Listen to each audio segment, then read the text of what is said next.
بسم الله الرحمن الرحيم الحمد لله رب العالمين والصلاة والسلام على سيدنا محمد النبي الأمي وعلى آله وصحبه أجمعين. Dear brothers and sisters, Assalamu alaikum wa rahmatullahi wa barakatuh. I welcome all of you wherever you are. I welcome you again with your program Fatwa Life.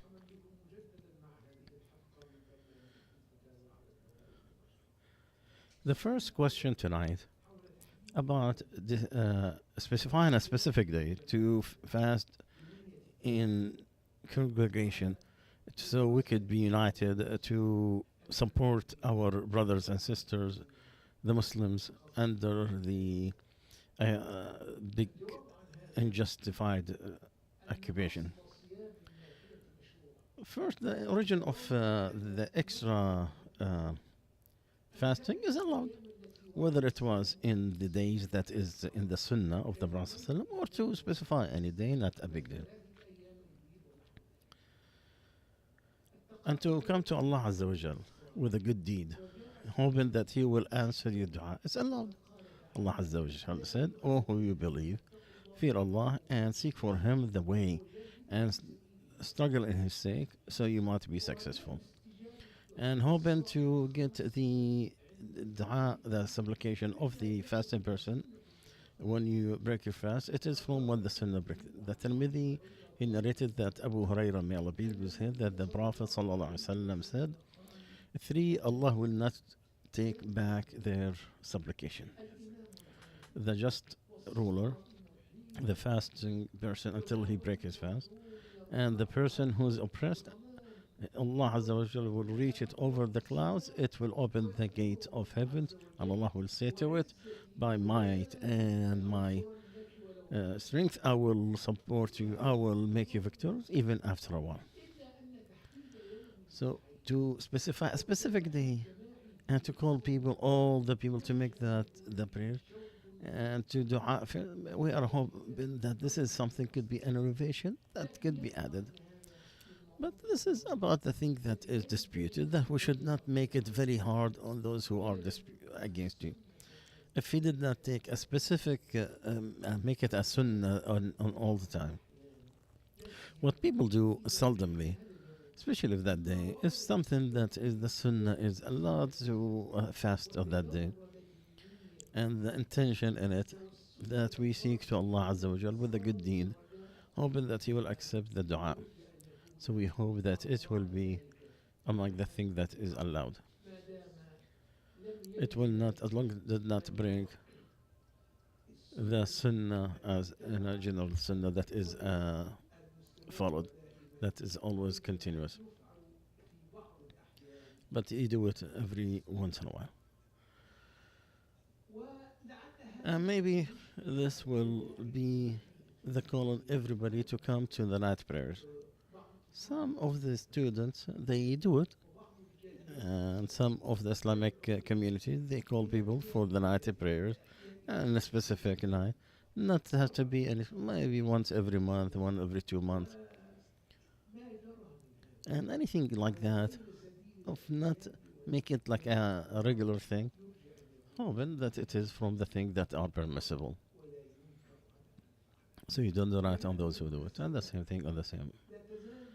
And we're still calling with these incidents. We still have all the calls for support from the Islamic or all the Islamic institutions everywhere to call people to support the Palestinians in the struggle.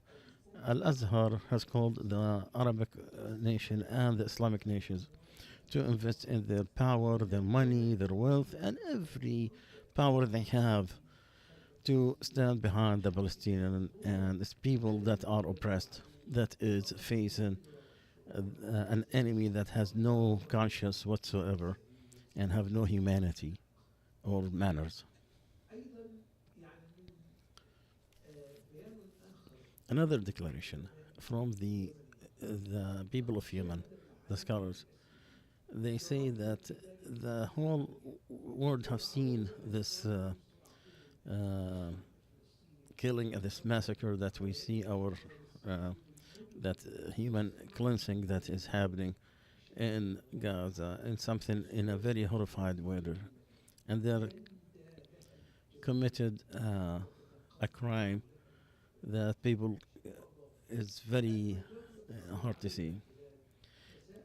And what they did in killing hundreds of people in the hospital to kill all these civilians in that hospital is definitely, it shows you that we in Sharia we have to support our brothers.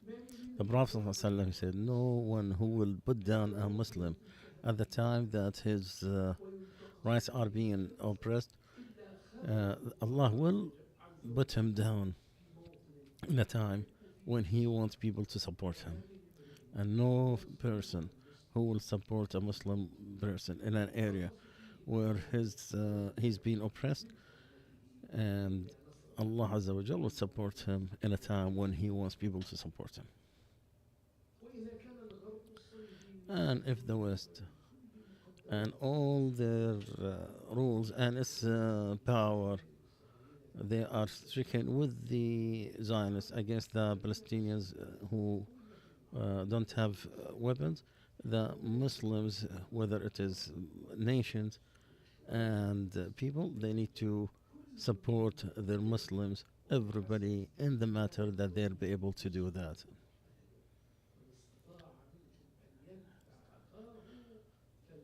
So whomever can benefit his brother, let them do it. And if they ask for support, religion, then you have to do it, unless there is a covenant or a treaty between you and other people.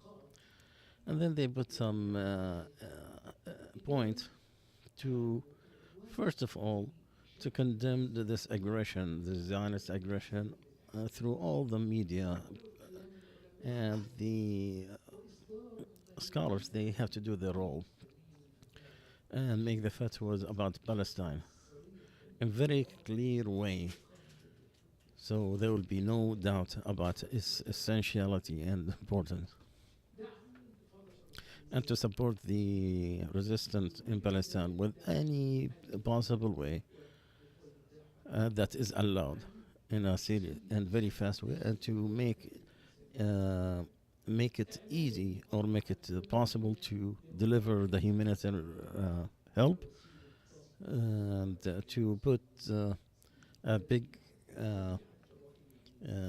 pressure against the Zionists to stop this aggression against our people in Palestine, and to use the media in every way to support the Palestinian issue to the end of their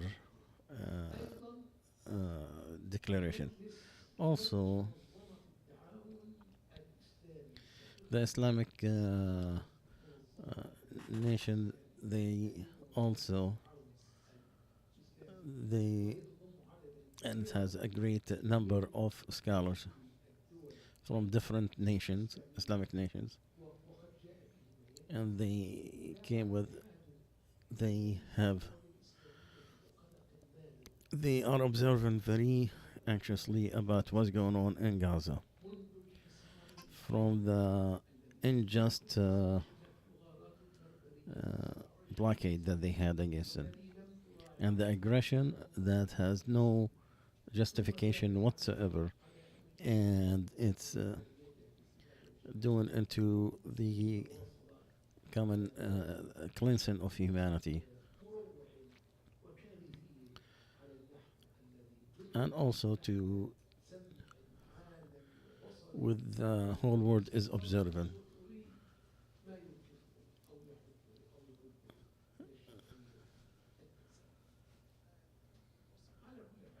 Anyway, there was still the condemnation as everywhere. We know this is not gonna change nothing in the in the ground.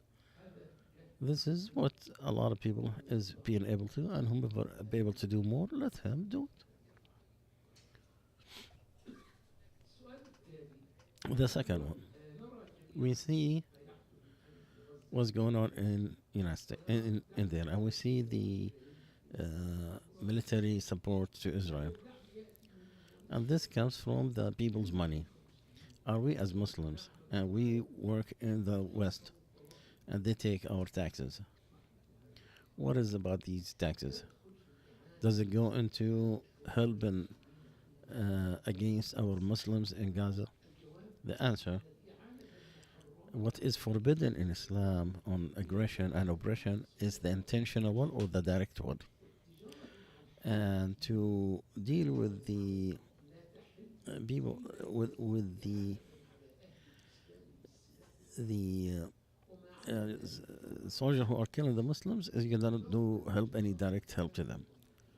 And living in there has nothing to do with that, even though they are benefits some of the money they gain from the Muslims who work in this country, and the Muslims also benefit to as well. And if you can't live, then you can leave until Allah Azza wa Jal decide on something. Don't burn your going back because you might need it at one time. What is the rule about working in a universal company that support the oppressors with money and they do the software and to provide very fast computers? The answer: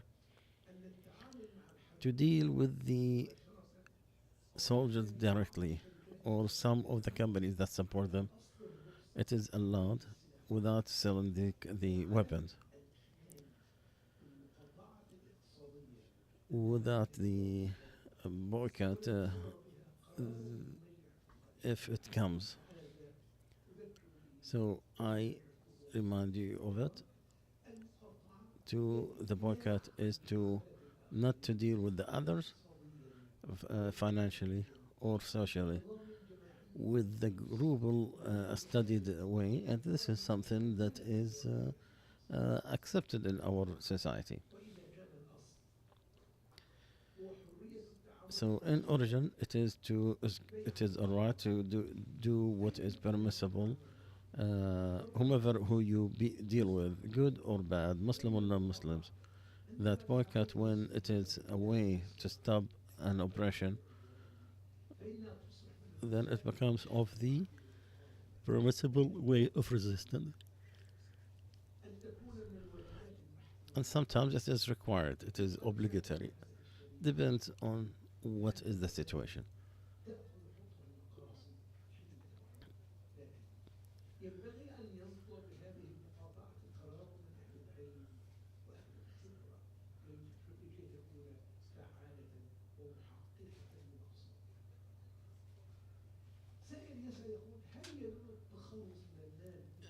The the question here, I don't, if I'm understanding it right, can we get rid of the money to Palestine or not, and to do it that way? Is that from the common way? It seems like he got some illegitimate money. You can, but if you want it to be a charity for you, you do it with your good of your money. When you spend your money that is haram, that non-permissible, you're getting rid of it. I hope you get reward that you are staying away from haram, but not the person who is giving a charity. Allah is good. Do not accept what is good. So I hope that you add to that, that you do it from the best of your money. Allah Azza wa Jal take care of your charity, just like one of you take care of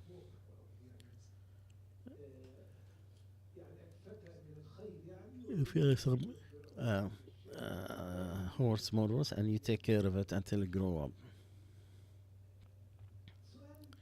A question about the swearing. Do you have to always make the kafar every time it's repeated? Like I swear that I will do certain thing. If every day, and if there is a day I didn't do it, every time I have to make the kafara. Only whenever I made that were swearing, and then after that it is free from what I made that swearing. I don't have to repeat it. The answer: origin, what whomever swore on something, then he did not do it to get himself is to make the kafara, and he don't have to do it every time. One of the scholars said, whenever once you pay the kafara, it's not repeated again. Another one said the difference between what is if it is repeated, then you repeated the effect.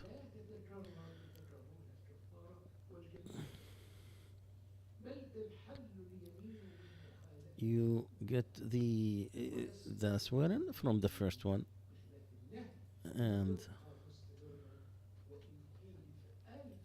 no matter how many times is violated, it's not to repeat the kafara. It's with urgent, unless the swearing requires the repeating with the wording or with what is not.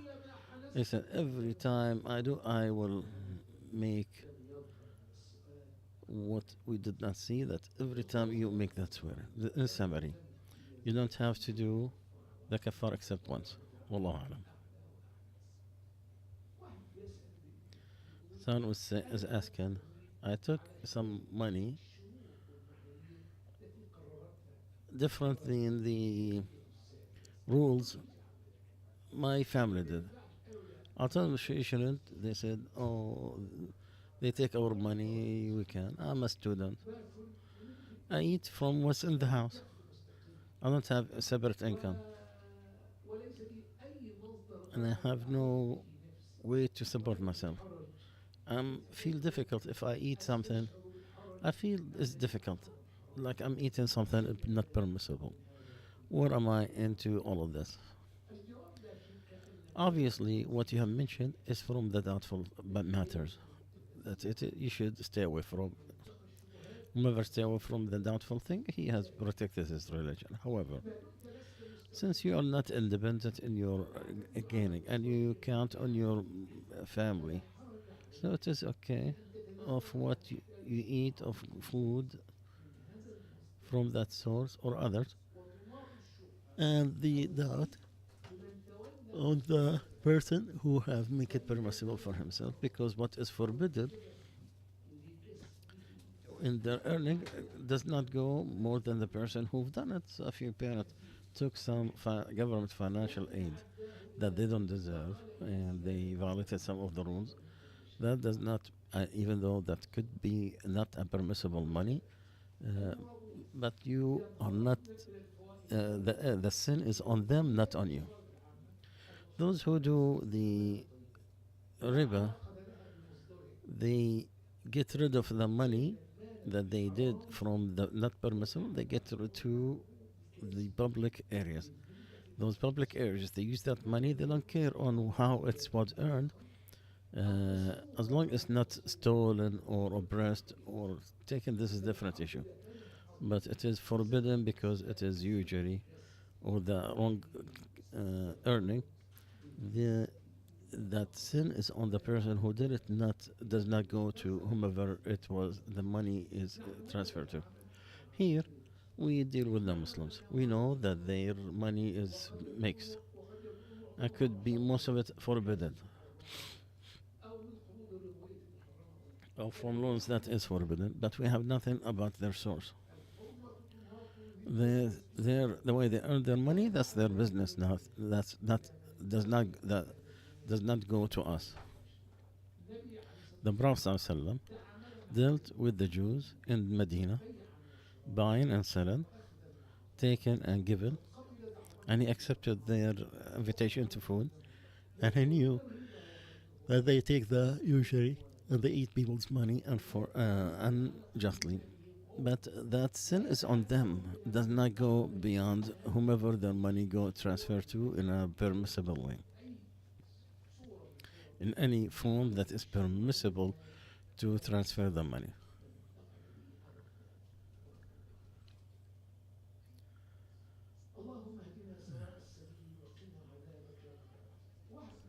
Someone is saying, I work in a company and I open an account in a bank where my salary goes to. He He said the Islamic bank is making me hard and does not do all the things that I needed. I don't see any difference, and it's all the same. Different names and different sides. That's how he sees it.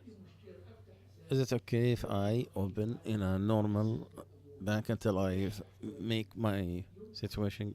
Can I do that or no? So I tell him, my dear brother, be, be careful to uh, put down the Islamic alternative. Does not fit a person who is noble and is nice person and sane. You don't equate the Islamic financial situation and the non-Islamic financial. That is unjust when you equate them. Yes, in the Islamic, there could be some shortcoming. Does not go as bad as the riba, the usury. And in the evil, there is a choice, and some is less than others. And Allah said, and if you say, then be just. Anyway, if you do not get what you need from the Islamic institutions, and you need indeed, truthfully, to open another account in a regular bank, then you can do that within the need that you are in. No Muslim who have the alternative in Islamic institution to go and deal with non-Islamic institution unless there is a good reason.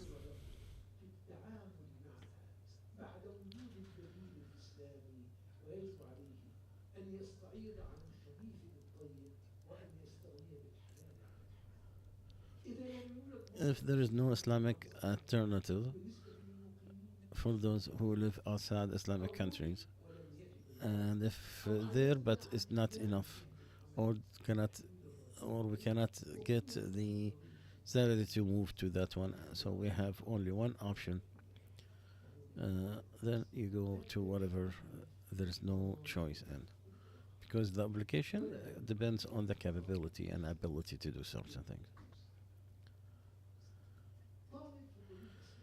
A student in dentistry,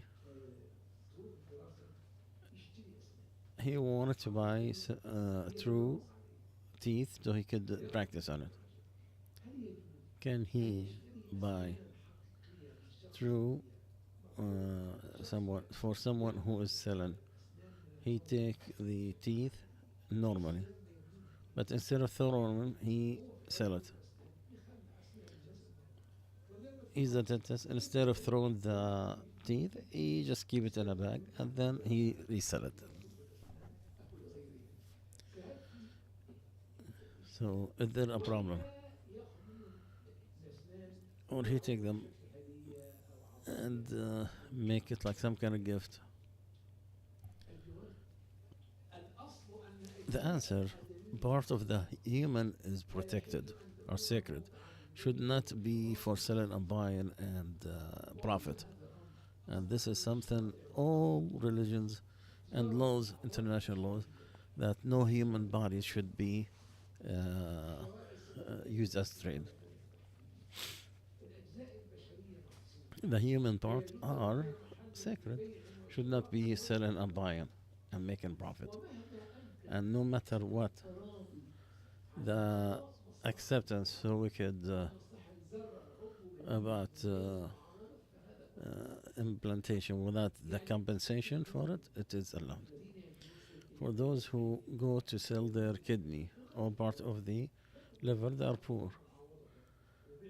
So, but as a gift to help someone who is in need, I should not be from the buying and selling, unless if becomes a way, the only way to get these essential issues, so it could be forbidden in one and allowed in the other side. From the contract, some of it is forbidden from both sides. It could be halal from the both sides, or could be forbidden in one side and permissible in the other. So if it is that buying that is to help someone who's about to die or to save his life, and there's no other way except that, whomever pay the money is allowed, but whomever take the money is sinned. So it is permissible for one, that is a crime in the other side. Permissible for whomever he had to because of a life and death issue, and forbidden for the person who took the money to help or as a price. Now you give it as a gift, maybe it's allowed. Someone is saying buying an apartment in installment. If there is a late payment, it'll be like a fine. It want my attention that I pay everything on time, but all companies they sell the same way. I can order from it is to change the contract. What shall I do? What shall I say? What shall I ask for? The the change in time should not have the money because that's what the riba in its originality. But looking at the common problem in most issues,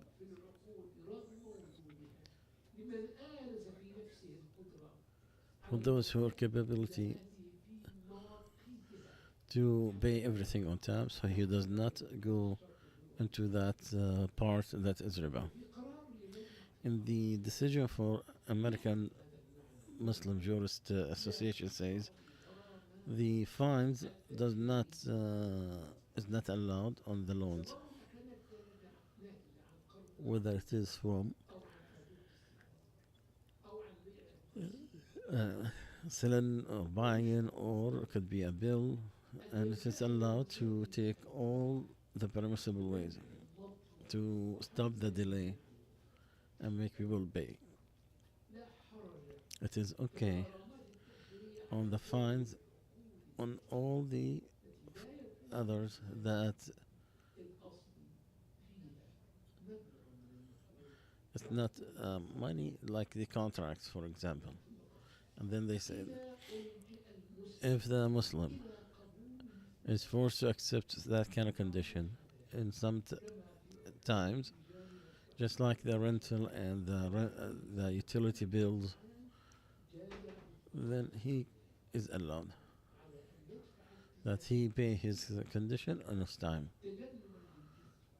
to stay away from the sin that deals with the usury, because the person who he eats it and the seller is equal.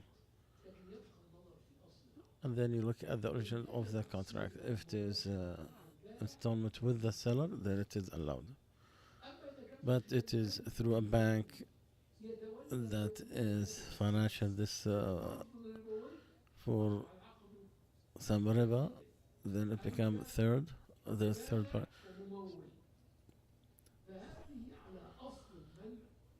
It is not allowed except there is a need that give to you that you deal with riba.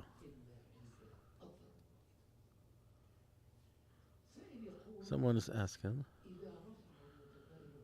if the person left his hand and pledged for donation, does he have to pay or it is recommended? Second, is the imam can take it to some other goodness if he found a better issue or he had difficulties to reach it to the intended the money go to. We say originally you have to fulfill the contract, you have to fulfill the promise. That is obligatory in character and manners, but not in the you don't make a person. If I made the promise, you take me to court to make me bait. That's not there. From the proof that if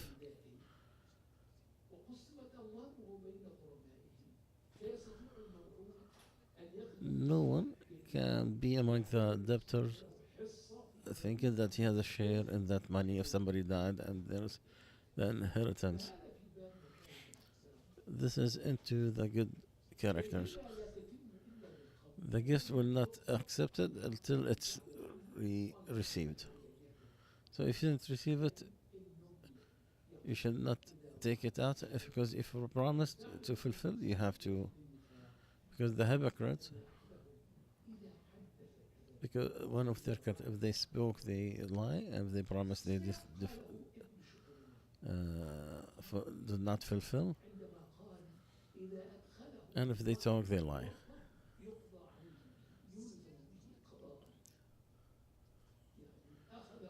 So if somebody took a promise, because of that promise, you entered certain things that are cost money. If he get you into the promise, then you have to pay for that.